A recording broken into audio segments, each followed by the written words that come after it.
নমস্কার বন্ধুরা, আমার ইউটিউবে চ্যানেলে সবাইকে স্বাগত জানাই। আশা করি তোমরাও ভালো আছো, আমিও ভালো আছি। আজকে নতুন ব্লগে চলে এসেছি বন্ধুরা। অনেক দিন পর আমি আমার নিজের ভিডিও দিই না, শর্ট ভিডিও দিতাম, ক্যামেরা করার কেউ থাকতো না বন্ধুরা। আজকে আমার ভাই ওখানে ক্যামেরা করার আছে বন্ধুরা, ভিডিও করছি বন্ধুরা। কালকে শীতলা অষ্টমী ব্রত, মা শীতলার পূজা, ওর উপলক্ষে আজকে রাতের বেলা রন্ধন করে রাখছি।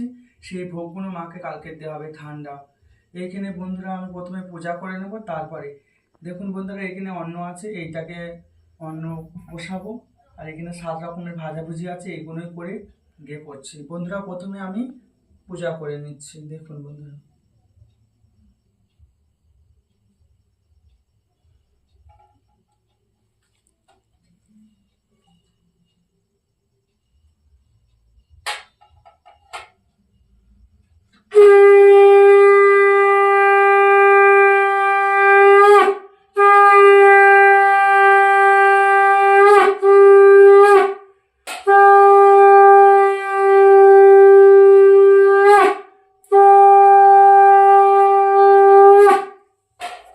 বন্ধুরা, রান্না করতে গেলে আগে অন্নপূর্ণাকে স্মরণ করতে হয় বন্ধুরা। আমি অন্নপূর্ণা আর ব্রহ্মাদেবকে স্মরণ করে নিয়ে জয় মা শীতলা বলে রন্ধন করতে আরম্ভ করছি। জয় মা।